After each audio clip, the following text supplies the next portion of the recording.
Good morning, sir. Good morning, everyone. So for today, we discuss about digital self. So what is digital self? So digital self, it is the persona you use when you are online, a mask that we put on to engage the technological world.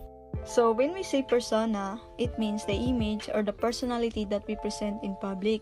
Basically, mo ni siya ang characteristic o personality nga ginapakita nato through online. So like sa atong behavior, thoughts, and feelings, and so on. For example, the things that we post on Facebook, the people we follow on Instagram, and other things we do on social media platforms. So all of this say something about our personality. Digital self is also like a mask to put on to engage the technological world. So, mura ra siyag maskara kung asa ginatago nato ang atong personality, kung kinsa o unsa dita. Mura ra siyag full self nato. So, that's it. So, let's move forward to digital native and digital immigrants. So, digital native and digital immigrants are invented by Mark Prensky. Digital era begins in 1980. So, as proclaimed by Prensky, people who were not born in the digital era and later adopt the new technology are named as digital immigrants, whereas people who were born during after the digital era are dubbed digital natives. Immigrants, those who are slowly adapting to internet and social media for entertainment or for work. So, ginagamit ra nila ang social media for entertainment or for work. Sila ang daw ang Generation X or baby boomers. Dili sila kayo makasabay sa paggamit sa new technology and social media. Example, sa imong lulu ug lula, di ba? Murag maglisod sila mag-Facebook, maglisod sila magbuhat og email, maglisod sila unsaon nila pag-search sa Google. So, dili sila kabalo unsaon paggamit, but gina-learn nila slowly. Mayaman ang slowly but surely. So, let's move on to digital native. So, digital native, those who are born during after the digital age. So, sa tanang mga gipanganak og 1980s hangtod ron 2023, sila ang ginatawag nga digital native. Mapansin man siguro nimo ba sa mga sa mga kabataan karon ba, bisag may pa maayo na kayo mo gamit og mga social media, maayo na kayo magkuti-kuti. So that. Good day, Father Adaptan. I am Jern Kishal Mahaduparinyo and I will tackle about digital identity. First, digital identity has a number of different definitions in the literature. It can refer to the user's name, digital footprints that individual choose and leave behind after using the internet or different purposes, like, for example, kanang banking and purchasing goods from online. Muna siya. Digital identity is formed by personal profile, cultural capital, and records. Like, anong personal profile is mo nakatong email address, user's name, password nimo, or name or last name. Then, ang cultural is muna siya atong values, knowledge, skills, and ideas that revealed that valued in given society or social group. And next, we have digital artifice, self-regulated and self-presentation. So, good morning, Father. Good morning, everyone. My name is Lizel May Badayan and I'm going to explain what is digital footprint. So, internet in this generation is dako na jud siyang impact sa toa, right? Kauban na diri ang social media, mga online games and videos. And also, it help us sa atong pagskwela. Lalo na't ngayon that we're living in the new normal. So, internet is very useful but makakos sad siya og ikapahamak sa toa.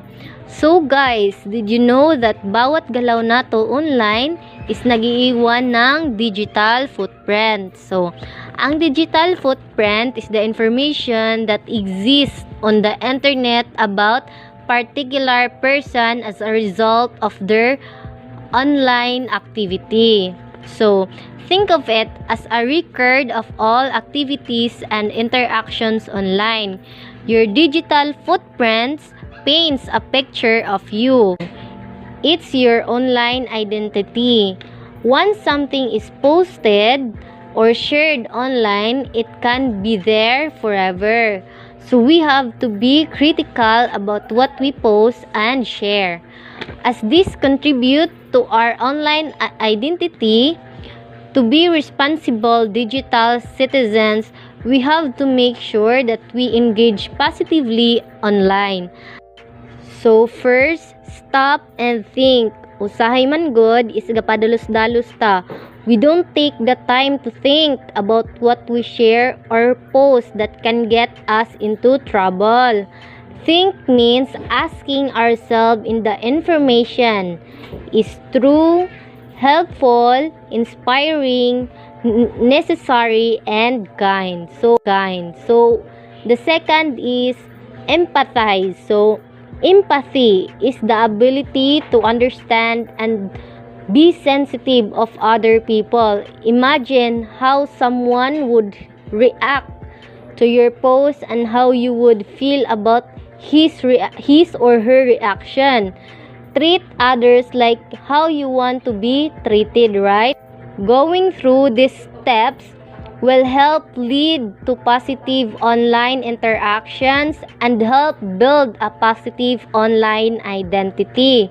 And if you find yourself posting a lot of things that are hurtful to yourself and others, mas maayo nga magpahulay sa kagamay sa social media. And breathe. Remember, our digital footprints paints a picture og kinsa ta online, so think before you post and share online. Impression management is a conscious or subconscious process in which people attempt to influence the perceptions of other people about themselves, other person, object, or event. It is done by regulating and controlling information in social interaction. It was first conceptualized by Irving Goffman, a Canadian-American sociologist and writer in 1959. And this was expanded upon in 1967. An example of impression management theory in play is in sports such as basketball. At an important game, a player would want to showcase themselves in the best light possible because there are sport recruiters watching. These people would try to perform their best to show off their skills. Their main goal may be to impress the recruiters in a way that maximizes their chance of being chosen for a college team rather than winning the game. The same concept is true in digital creation and presentation of the self. Just as our analog notion of self, flesh and blood, consists of RNA and DNA, our digital sequence, let us call it the digital self, consists of code. Each day, we are creating massive and permanent data trails that contain essential attributes of encoding, decoding, and expressions of our genes, ourselves. We do this both consciously and explicitly, and subconsciously and indirectly. Understanding and creating the digital self. The last 15 years have been an age of vast creation of different technologies and platforms in which the self has been projected. The introduction of the World Wide Web lead to greater connectivity with people and information, and people with other people anywhere in the world. Emailing and chat rooms lead to the real-time communication of people. Even they have not met before, the social media revolution that started with platforms such as Friendster, MySpace, and which is currently dominated by Facebook, Twitter, and Instagram, has connected people in so many ways that has beyond the imagination years before. All of these technologies lead to the creation of an extension of the self in the digital world. The question that begs to be asked in the moment is, how do people create and recreate themselves through such engagement with impression management and self-expression on social media? People, especially the young, follow and connect with people who can be their role models or give them inspiration on social media. They create a connection of those people or celebrate on Twitter or Facebook. In the process, they leave behind a vast digital footprint.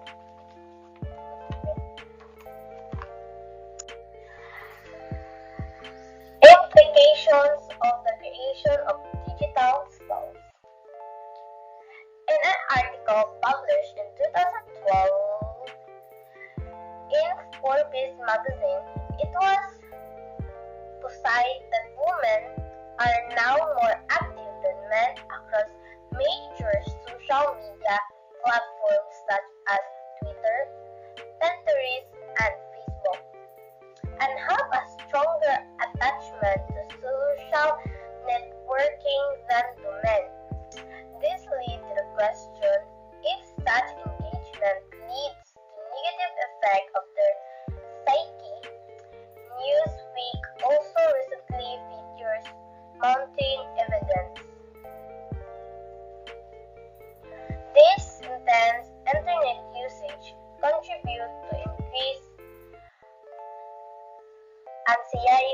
anxiety and depression. These findings and observation indicates that although the things posted on social media are the presented digital self, does not necessarily show the real self of that individual.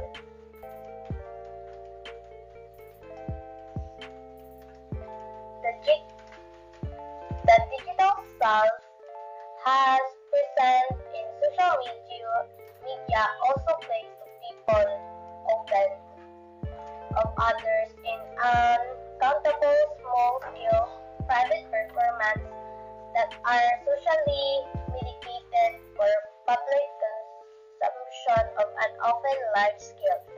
In this new social media reality, the public not only follows crime and justice, but participates and adds their own performance, the most noticeable being performance crimes.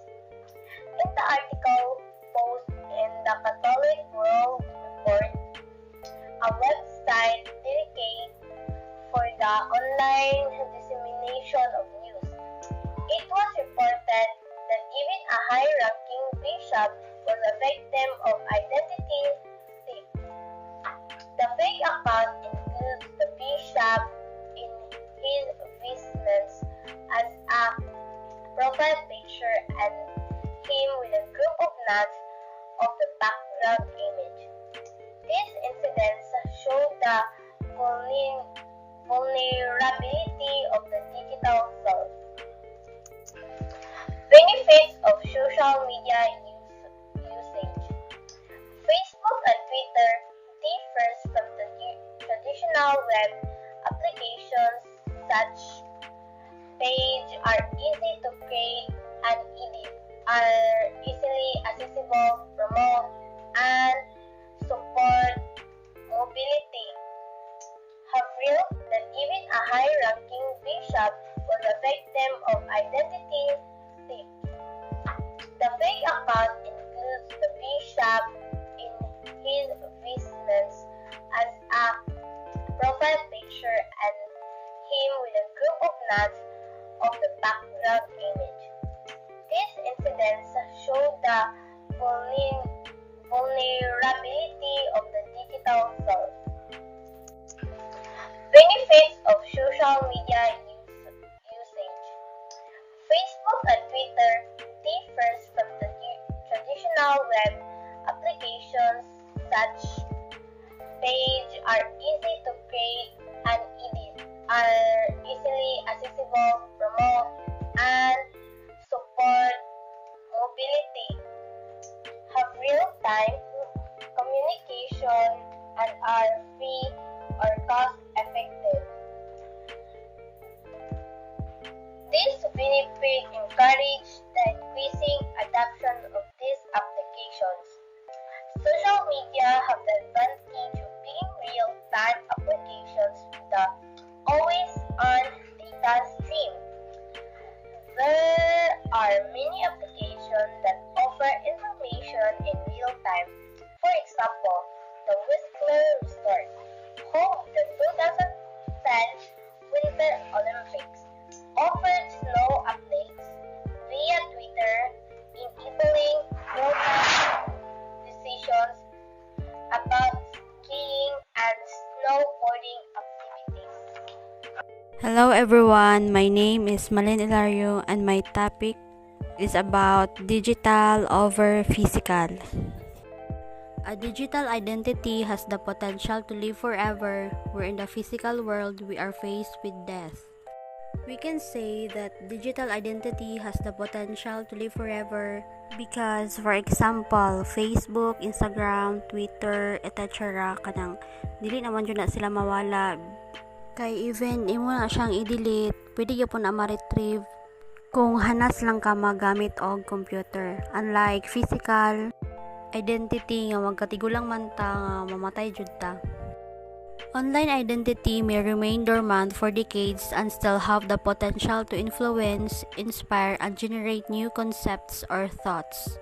So, ang online identity kay bisag unsa na siya kadugay, makahatag po na siya sa tuwa og influensya, tapos maka-inspire og makahatag og mga bag-o nga concepts or mga kaisipan. The difference between human and machines will become harder to distinguish.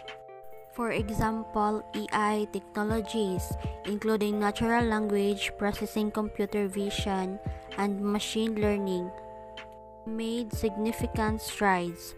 Machines can now perform tasks that were once considered uniquely human, such as understanding and generating human-like texts or recognizing faces.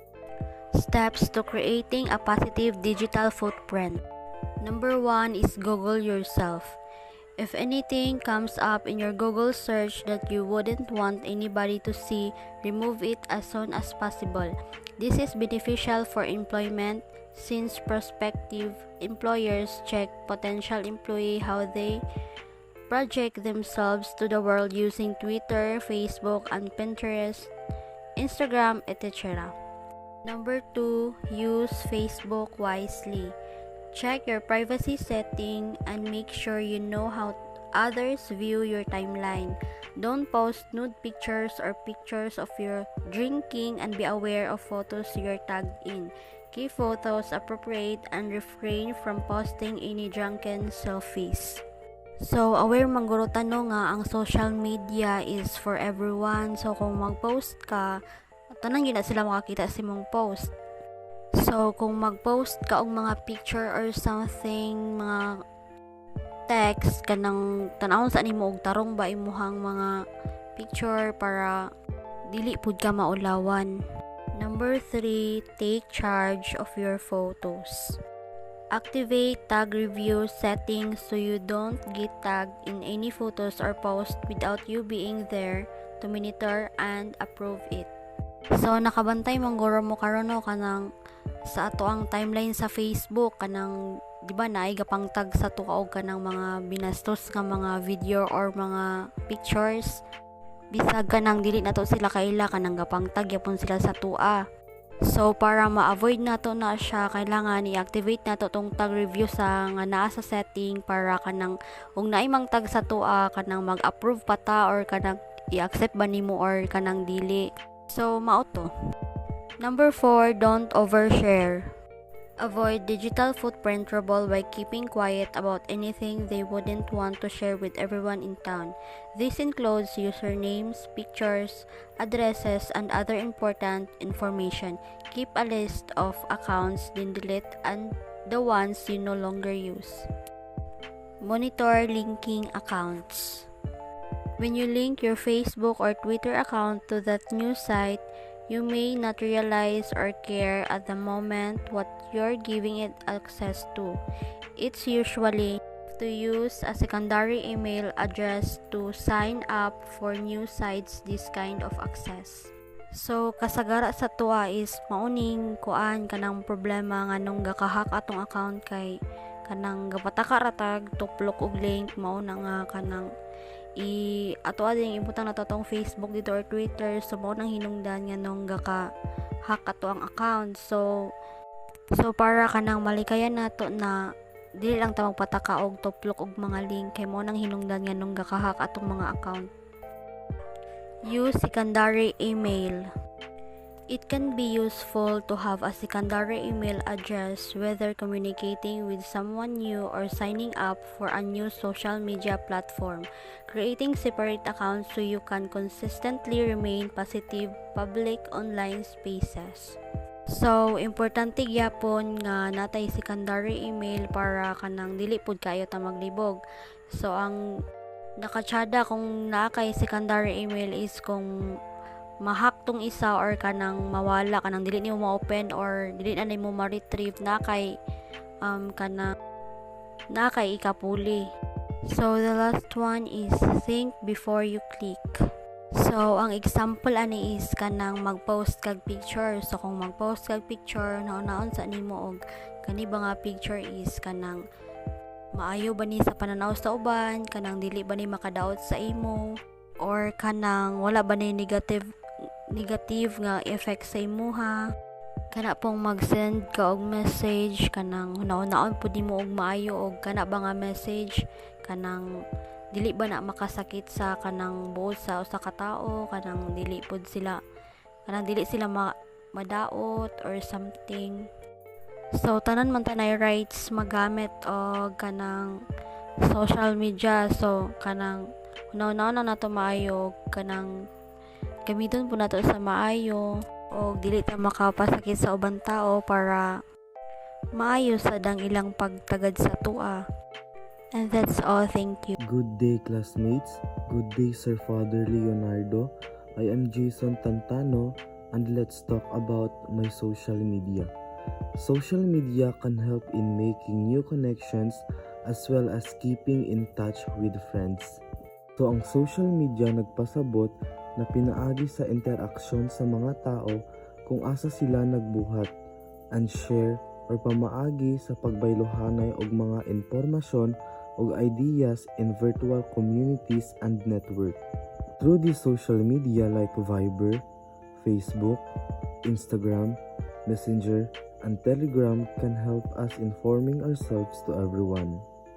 Like Facebook, by creating avatar, dali ra kayo ta matrace or mailhan sa mga tao through posting sa ato ang mga picture, ug pwede sad nato ma-describe ato ang self kay naa gyapon pabayo si Facebook kung asa dito nato mabutang kung unsa ta ug ang atong mga hobbies sa life. And when it comes sa pag-create sa atong profile, dapat presentable ta tan-awon for having a look good in their eyes, and that's it, the digital self.